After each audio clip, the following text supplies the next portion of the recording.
This is ATL Day Ones, part of Locked On Sports Atlanta. And it starts now.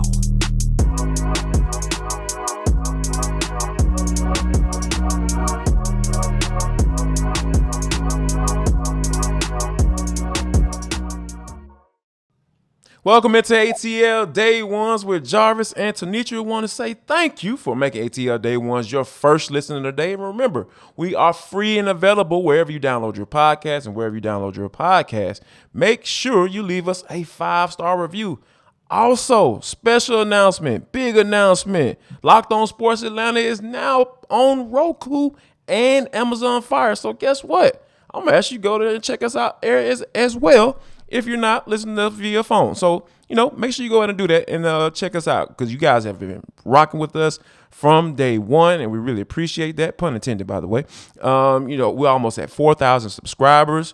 You have liked and subscribed, so we're going to always make sure we appreciate you for that. Now, if you have not subscribed, go ahead and do so. What are you waiting on? Don't hide greatness. That's the motto right here on this show. Now, T, the Braves lose last night, and I feel like people trying to throw a little shade towards Spencer Strider's way. We'll talk about expectations and where they should be at this point in the season. And we'll talk about the Falcons. Are we good now?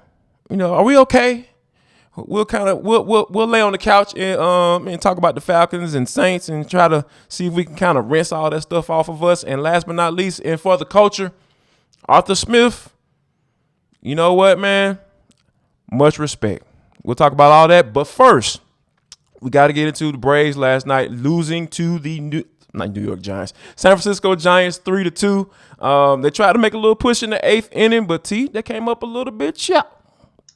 Yeah, the bats were quiet last night. And It's interesting because when I looked at the batting order, I thought, okay, we had just spoken about the fact that Michael Harris II, when he's in that space of like the 7th inning on, it's like he's good to go. So my mind was going, okay, 7th inning on, if we can get him closer to the bottom of the order, that's a good look because he can be basically in a cleanup situation.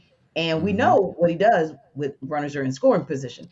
I didn't like him in the 6th spot last night. That was a little bit shaky for me. Brian Snitker didn't necessarily address it at the end of the game, but it was Michael Harris II, Vaughn Grissom, Eddie Rosario, Robbie Grossman. I just did not like that. I hope he mixes that back up and sends that bottom of the order to where it normally is. I think that could make a little bit of a difference in run production. But ultimately speaking, they just didn't get it done. Haven't gotten it done in the last couple of games, so hopefully they will get back on track. But as we always say, and we promise this is not just to be petty. If you're going to lose, then at least do it on the night when the Mets lose. Now, granted, it would have been great if you had actually won the game and kind of trimmed off some of their lead, but at least the damage wasn't quite as bad as it could have been thanks to the Cubs taking care of business. Yeah, and that's one of the things that I think you bring up a great point when you talk about Michael Harris being at the bottom of that order because it was almost kind of like an extra leadoff guy, specifically when he was in that 9th spot, right before Ronald Acuna. So it was just you got that little interesting dynamic at the bottom of the order when he's down there. So hopefully Brian Snitker makes that necessary adjustment and kind of really just kind of dive into where he's been successful, right? Like I understand, you want to reward him by moving up in the lineup. However, if that's where he's comfortable and, and he had to make that decision when he had Ronald Acuna at leadoff and Ronald nephew was like, hey, I'm comfortable at that leadoff spot. Leave him there. I know ideally in that cleanup spot, that's where you want him or in that 3 hole. Where those are some of the things that are ideal and that's normal. But hey, if the player is comfortable there, let's just keep him there. But we'll talk a little bit more about the struggles, against the Giants. But T, tell the folks about betonline.net. They got some things that can help them make a little money. Yes. And not struggle in real life. Indeed. So if you check out betonline.net, and Jarvis kind of gave you guys a preview of what we're going to talk about later today, which is whether or not We have all moved on from the PTSD episode from Sunday. Well, apparently the folks at betonline.net and really in the betting world have decided that they've moved on because the line moved today. The Rams are still favored over the Falcons, but the line has moved from like about 13 to 11. That's a good It's look. interesting. That's what I said. I was like, that's very intriguing for that line to have moved just earlier today. And I thought about this. If you want more information, let's say you want to learn and get a rationale for why the line is actually moved, that's what betonline.net is for. It literally has all the sports information you could want, whether you are a beginner, a novice at this, or whether you've been doing this for forever. You can still get the information you need because they have podcasts, and then they have some actual neat options on the page that you can click on. It'll actually say for those who are first starting this betting journey, if you will, and then there's some information for those who are a little bit more experienced. Also, that's an NFL bet that you may want to follow. NBA or even Major League Baseball, those are the main subjects or the main sports, if you will, that they cover. But you can get niche information as well. So if you like to watch golf, obviously the season has ended, but when golf comes back, this will be great for you to kind of see what the odds are on who is going to win the championship overall, the FedEx Cup next year. Again, that's betonline.net for all of your sports bets related info, because that is where the game begins. We are trying to see who's going to win this National League East division because, with the Braves, being like literally right on the heels of the New York Mets, and they're starting to met like they've been metting, Yes.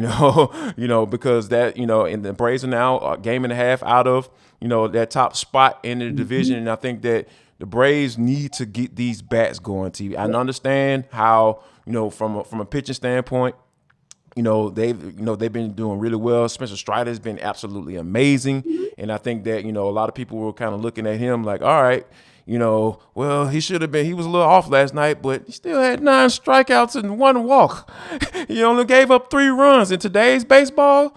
In today's game, that's absolutely right on brand. That's normal. And I understand, you don't want to lower those expectations. But I think that for example, when you have a guy in Austin Riley, coming up to the plate with a chance to drive a guy in, he can't hit into a double play, T. That just cannot happen. Yeah. Or if you can't get to the 9th inning, you can't get to the top of the 9th, and then everybody grounds out. A fielder's choice and then 2 outright ground outs, that can't happen either. No. Those are just situations that make you very uncomfortable and it's just a head scratcher. But going back to Spencer Strider as well, I agree with you. Everybody has a hiccup. Everybody has a bad day, and he subbed in. Let's keep it real. Now, granted, he did get the requisite number of days that you're supposed to be off. He got his 5 days, but he still was supposed to pitch tonight. Obviously, they switched him out with Kyle Wright because of Kyle Wright having not as bad of arm fatigue as he did the last time they put him on rest, but at least enough to where they wanted to give him an extra day. So you never know. Something like that could have played a factor. But I think for Spencer Strider, it's just a reminder that at the end of the day, he still needs to work on getting that third pitch strong and in his arsenal so that he can switch things up. And that way he doesn't get deep into the pitch count, because you don't want him pitching 30, throwing 30 pitches an inning. That's not a good look for him at all. But again, I think it was just a hiccup there, and he'll learn hopefully on how to get around when teams do what the Mets did to him a couple weeks ago, and what the Giants obviously did last night. Had a little bit of a strategy there. He'll get around that, and he's going to bounce back. Yes, and I think that, Kyle Wright will be looking to bounce back tonight because last time we saw him, T, make sure I get these numbers right. 4 innings pitched, 5 hits, and 8 earned runs. Goodness, against the Oakland A's at that. So I think that we definitely be looking for a better performance. First pitch is 9:45 tonight. I kind of laughed at, the starting pitcher for the Giants. I'm like, Alex Cobb? Ain't nobody. Who is Alex Cobb? And then, he proceeded to go ahead and just mow everybody down for about a good 4 or 5 innings straight.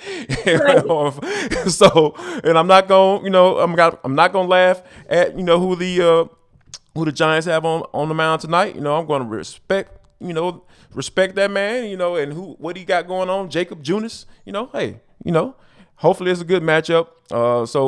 So we'll be looking forward to the Braves getting those bats going, and hopefully the X factor Michael Harris can, go to Brian Stinker and be like, hey, coach, you know what I'm saying? Go ahead and move your butt down that ninth hole, man, so we can go and get this thing popping off. So we'll be Yeah. looking forward to that. What also we'll be looking forward to, T, is, the city of Atlanta needs to heal, because everybody was feeling a little hurt, and then it didn't help the fact that Saints fans were just rubbing it in, and then they were bringing up 28-3 stuff too. But we'll talk about that next right here on ATL Day Ones. This is Jarvis and Tenitra, and we're looking forward to you coming right back. Welcome back to ATL Day Ones. I am Tenitra. That is Jarvis. And this is the show that now, if you have Amazon Fire and was Roku, am I right? Roku. Amazon Fire and Yeah, Roku, yeah, you yes. can find us there. How cool is that? So we just want to let you guys know so that when we say to you to download us wherever you get your podcasts, or where is it that you can check us out, now you have two more options to check out this show and to tell other people to check it out too. And hey, you can always still go to YouTube, because you guys are the reason that we're getting up to 4,000 subscribers. So we appreciate you for that, because that makes everything all good on this show. Now, speaking of all good, I'm asking you, Dirty Birds Nation, Falcons fans, ATL sports fans, we good now? Has our sports PTSD kind of waned a little? Because, hey, a lot of times we know it takes time for bad things to kind of get out of your system. That's why Jarvis and I are here for you. And we know that this Falcons loss is no different, although I'm sure it hit different. But we've had 24 more hours to process from Mm-hmm. that clock hitting the zero, and from you having to leave the Benz or your Falcons party or your couch if you decided to stay home yesterday. We get it. How are you feeling? You know what, T? I, as I speak Movie for, matic, right? you know what? I actually started thinking positively, you know what I'm saying, this morning. And I was like, man, you know what? There were some good things that came from this game, right? And we kind of touched on it yesterday, right? As I was trying to mask, my anger, and and eventually it came out.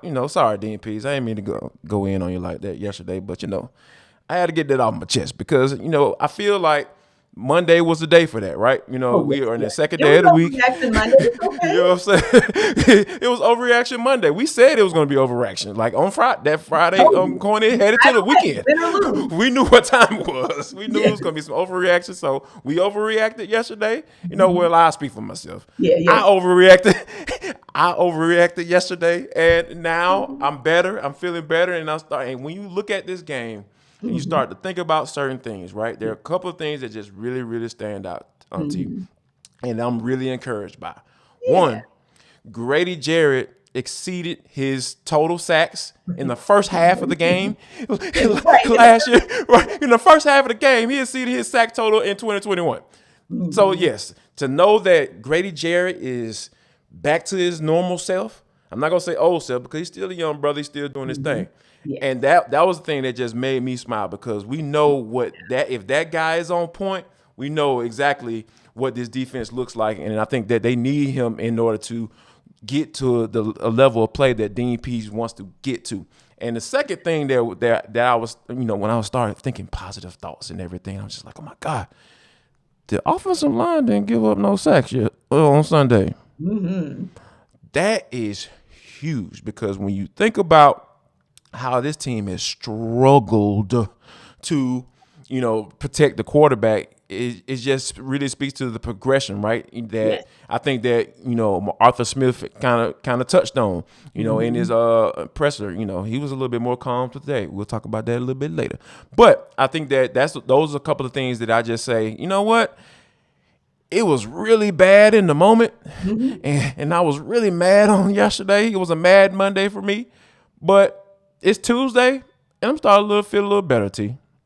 I am so glad, because if you are feeling better, then that really gets the ATL Day One's family level set as well. And I agree with you. Those are two areas where I loved it so much because number one, I thought it was the coolest thing, and I hope that doesn't sound like I'm making it too simple, but I really thought it was a cool thing to line up Grady Jarrett on the edge because I love to see Mm-hmm. that he's our OG in terms of being the elder statesman for the Falcons. But it's like you can teach an old dog some new tricks because he's been chomping at the bit and telling us that he was going to do some things in this second year with Dean Pease, and Dean Pease has been telling us that he was going to do some different things with Grady Jarrett. So I was excited about that as well. And you already know I looked at it like this: 4 sacks taken from the Saints, no sacks given to the Saints. So that's a beautiful thing you can walk away with. And another thing, I'm going to coin a phrase.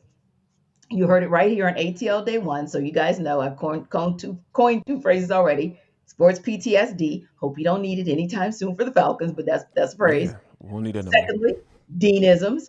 We'll find out Thursday if Dean will give us something to work with, but that's when Dean Pease says something that only Dean Pease can say. So that's a Deanism. And now I'm hitting you with my third. Hashtag Falcons R&R. When you get Falcons run and Falcons rush, it's a good look. Another thing that's a good look is Coffee AM, right, Jarvis?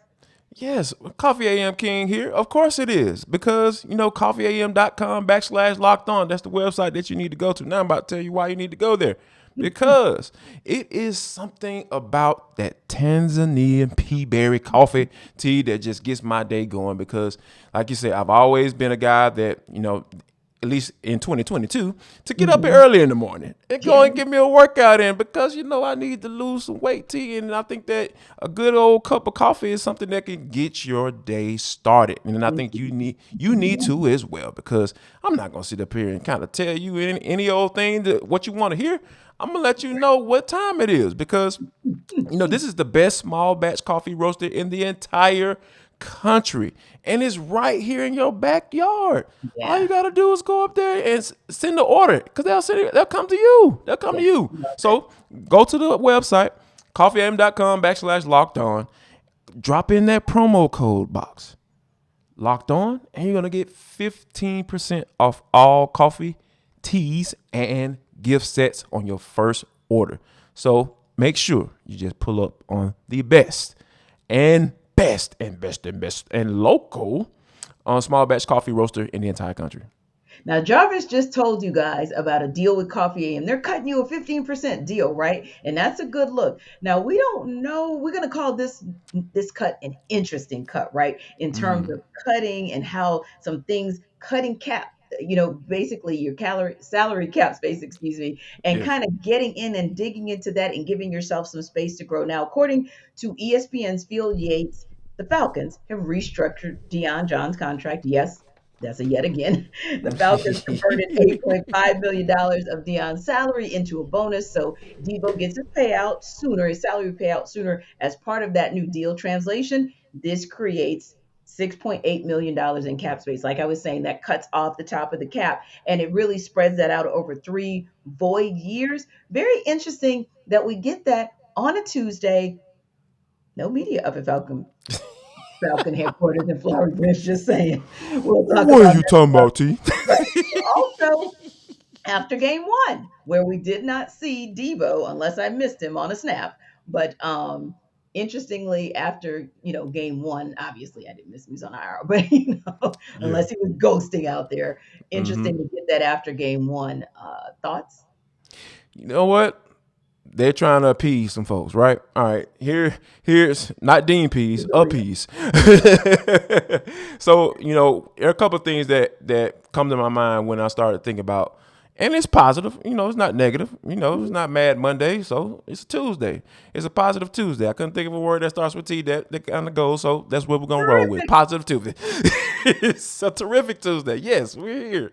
So I think that the first thing to come to mind for me, T, is that you know, if you want to keep somebody quiet, go and give them that check, right? You don't want Deion to be flying off on social or doing anything like that. So go ahead and give him his Unfollowing money. you, deleting all his Falcons information. Unfollowing, deleting all his Falcon stuff, like we've seen with other teams, Kyler Murray, Yeah. like all that type of stuff, right? The Falcons are very big on perception. They don't want that type of stuff, right? So, hey, here's what we can do. If we've been trying to trade a guy, those were reports that have been confirmed, right? Mhm. If we're trying to trade a guy, let's go ahead and reduce that salary. How about that?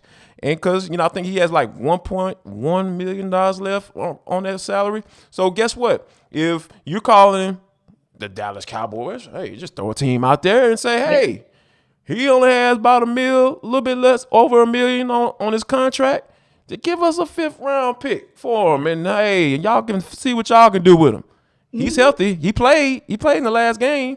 Mm-hmm. He just had his stuff cleaned up a little bit. So I think that those are kind of first couple things that come to my mind. To you, like, all right, here's what we're still trying to actively trade this guy. I'm gonna say get rid of. It sounds nasty. Trying to trade this guy so we can kind of move on and do what we've been trying to do, Mm-hmm. and give him a little hush money. Hey, why not?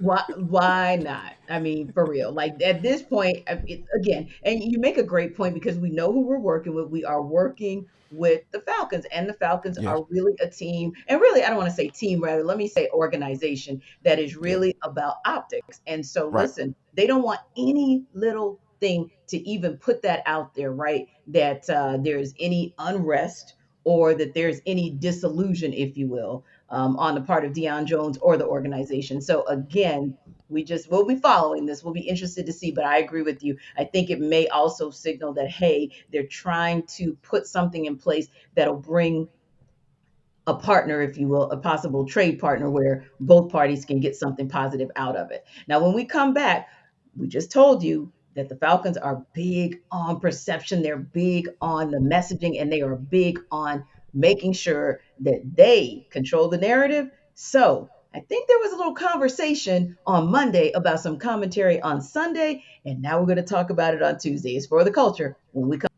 Final segment of ATL Day Ones with Jarvis and Tenitra. We want to say thank you for rocking with us throughout the entire show. And if you miss any of this show, where have you been? Where have you been? You can listen to us wherever you download your podcast. And make sure when you get there and listen and you enjoy it, because we know you are, because we're just great like that, just leave us a 5-star review. Really appreciate that. And also, just a little special announcement. If you missed it, we are on Roku and Amazon Fire.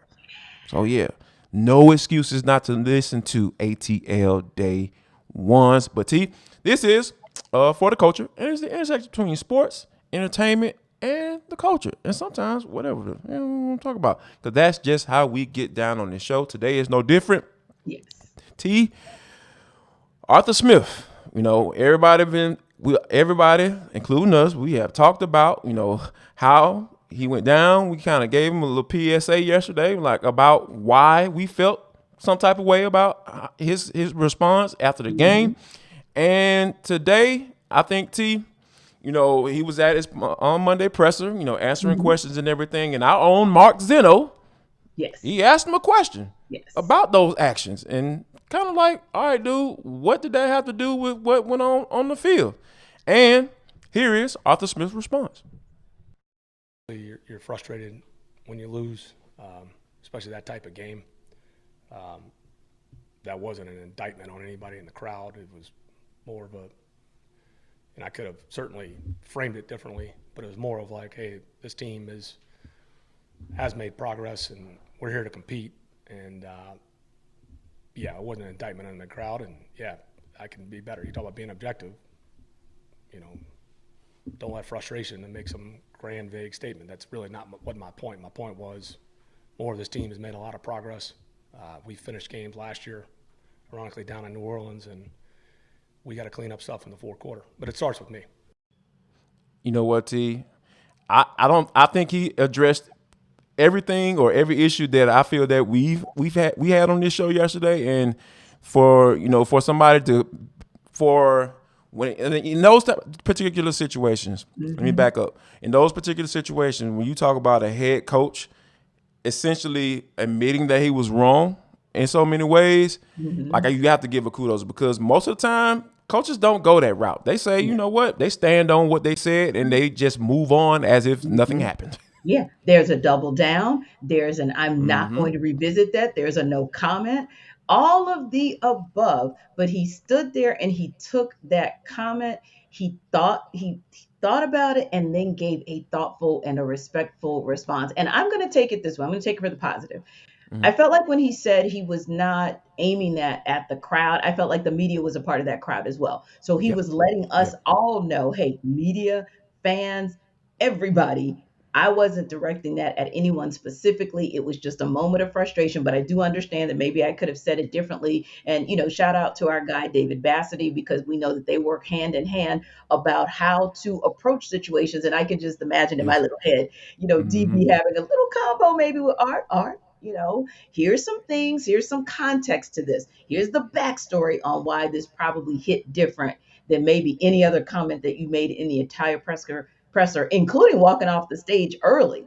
Even Right. that wasn't as mind blowing and slightly offensive as that commentary, but so much respect and credit to Arthur Smith for setting the record straight, resetting the relationship, and then keeping it moving and addressing the media on Monday, still in a very honest way. Now, let me say this.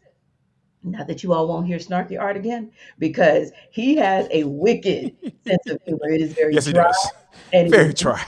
yes, Yes. and he is straight no chaser. So I'm not telling you won't hear him drop a little, line, especially if they go beat somebody down. He might leave the podium and drop the mic saying, "We're not dead yet."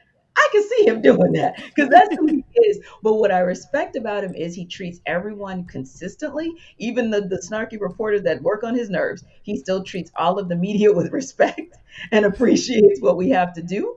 I think it probably helps that his wife is a former reporter, so she's probably Yes. insight on how difficult it is to be on the other side of that podium. And I think now moving from that OC chair to that head coach chair, as Nathaniel Hackett found out last night, but moving on because we don't have time to talk about that foolishness. But this, on the other hand, is not foolishness. What we have here is a coach that's going to show you guys that he is not just, a talking head that's going to get ticked off like, honestly, like former coaches sometimes did, and kind of Mm-hmm. shut us out and shut us down. I believe that we're going to see someone who's going to be very forthright and look, still wants you guys to support when this team returns home for that next game. Because I think you have a great coach in Arthur Smith. I think he has three sound coordinators, and I think that they are building something in Flowery Branch. So, number one, don't rest on what he just said on Sunday. And number two, do not rest on just the back half of that fourth quarter. That would be a mistake on the Falcons fans' part. Move yourself on, get ready for Sunday, and just keep pressing and stay positive. Yeah, I think the big picture is a key word right there. Look at the big picture. Hey, they were good in close games last year, and you know how he snuck that in there. They were good in Mhm. close games last year, so hey, relax. It happened. The thing that you really want to make sure you pay attention to is that they were very prepared for this game. The game Yes. plan was Yeah. solid, and there were a lot of instances within that game if players don't make mistakes Mhm. the end result might be different. Now, Indeed. speaking of end result, how about this? Your girl, Cheryl Lee Ralph, my girl as well, because I love me some Abbott Elementary. The Yes. humor on that show is just absolutely amazing. Gets an Emmy last night, T. Come on now. So for me, I'm gonna try to contain myself because she is my favorite actress of all time. I'm talking about, and you guys go check it out. It's something I found in syndication. But ever since like her first show, which was this kind of campy show called It's a Living. Go check it out. It's really cool. But yeah, Okay. there you go. I've been rocking with her for a Yeah. long time. And Yeah. even, looking back at photos and seeing things on YouTube and online when she was one of the original Dream Girls, right? And so, Right. of course, my other two favorite actresses, Loretta Devine, Jennifer Lewis, also great Dream Girls. There's a theme there. Over the Yes. top dramatic, over the top dramatic. There you go. So when And she, Grace, T. And Grace. Come oh, on now. Yeah, of thank course. you. Thank Come you. on now. But she got up there and she sashayed, and yes, she sashayed up there with all of her regalia. Her daughter is one of her stylists, and she just looks so amazing. And just to have her support system up there. And I think you made a great point as well. Just Abbott Elementary being just this vehicle for her to just show you all of what so many of us had seen over the years with the amazing things she does. I can't wait for the second season to come. Yes. It's just powerful. But I September 21st, for you those who bet. don't know. Exactly, because you know what? On September 22nd, Jarvis and I are going to talk about that season Of premiere, right? course. Come on Just be now. ready. That's a for the Let's culture go. moment that you need to be on top of. But also, she gave something that I felt. wasn't just for, it was primarily for the African American female, because every now and again we do need to know that there's magic inside of us. But I think it was really for everybody, because as you guys may or may not know, this is Jarvis's second career, essentially, and this is my second career. And so these are dream careers coming to reality.